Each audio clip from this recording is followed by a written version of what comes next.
शिव बाबा ज्ञान के सागर हैं। पहले ज्ञान के सागर हैं, फिर आनंद, शांति, सुख, प्रेम, पवित्रता के सागर हैं।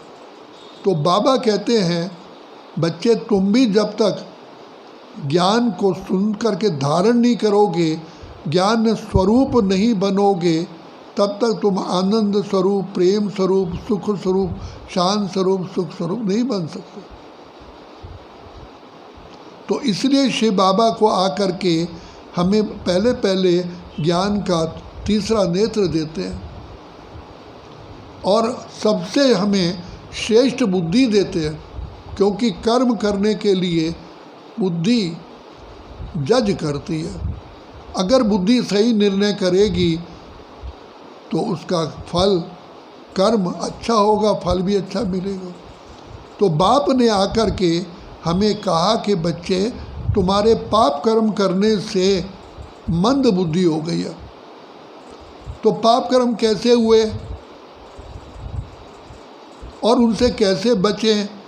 तो इसलिए शिव बाबा को हमें अपनी असली पहचान देनी पड़ी कि तुम शुद्ध आत्मा हो, देह तुम्हारा वस्त्र है, देह के द्वारा तो तुम कर्म करते हो, कर्म करने वाले तुम अजर अमर अविनाशी आत्मा हो।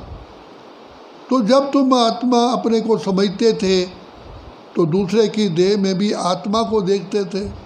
तुम्हारी आत्मिक दृष्टि थी, आत्मिक ही रूहानियत होने के कारण तुम्हारे से कोई पाप कर्म नहीं होता था। जैसे जोत जलती है, क्या अंधेरा नज़दीक आ सकता है? ऐसे ही जब हम अपने को आत्मा समझते हैं तो विकार हमारे नज़दीक नहीं आते।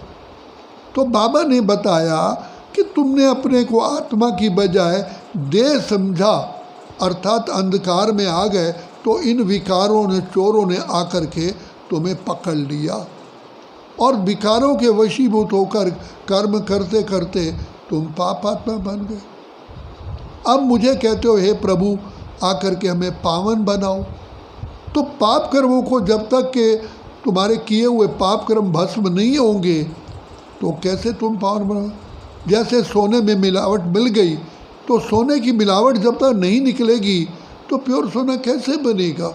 तो सोने को सुनार अग्नि में डालता है, धोबी कपड़े को धोता है अच्छी तरह से।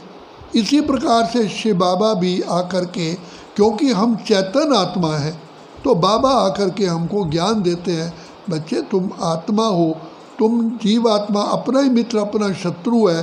अब तुम्हें मैं आत्मिक पहचान देता हूँ, अपने को आत्मा समझो।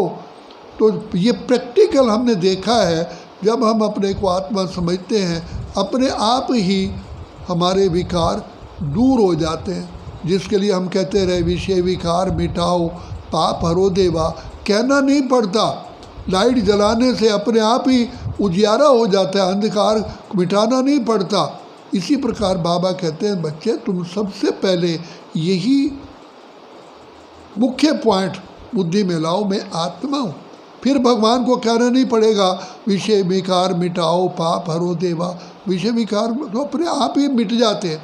और जो पिछले किए हुए हमारे संस्कार हैं, उसको भस्म करने के लिए बाबा ने कहा, तो मुझ पिता परमात्मा को याद करो।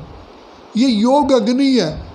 जैसे उस अग्नि में, स्थूल अग्नि में गंदगी भस्म हो जाती है, इसी प्रकार से शिव बाबा की मीठी मीठी प्यारी प्यारी याद में हमारे पूरे संस्कार भस्म होते हैं।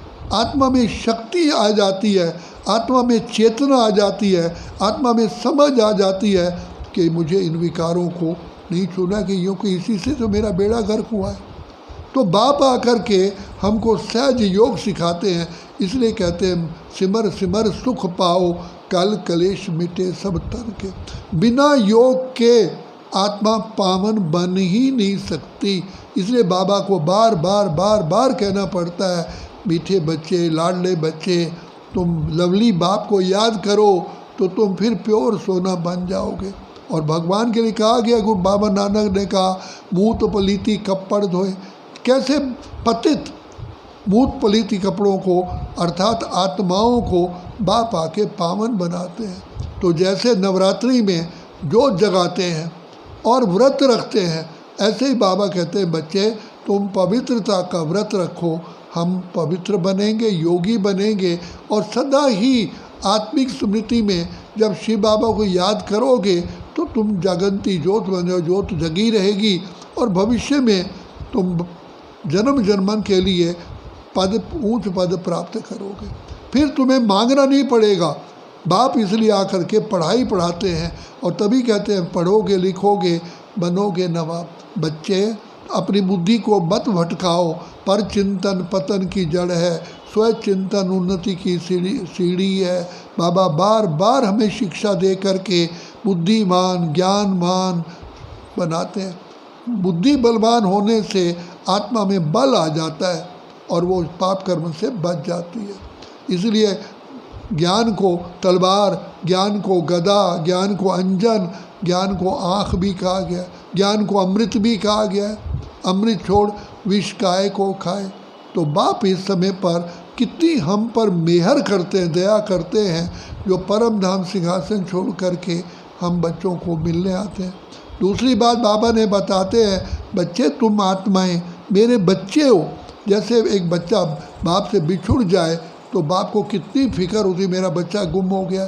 तुम मेरे से 5000 वर्ष के बाद आकर के तुम बच्चे मिलते हो, बाबा को तुमसे बहुत बहुत जैसे प्यार है, मेरे बच्चे हैं। तो बाबा आकर के बच्चों को फिर से गुणवान बनाते हैं। फिर से जैसे बच्चा मैला हो जाता है तो माँ बाप उसको स्वच्छ करते हैं, धुलवाते हैं, अच्छे कपड़े पहनाते हैं। तो बाप भी हमारे अच्छे संस्कार बनाते हैं, हमें विकारों की मैल से धोने का रास्ता बताते हैं। तो यही समय है, इसलिए बाबा कहते हैं इस समय का लाभ उठाओ, ये समय कहीं बीत ना जाए। अच्छा, ओम शांति।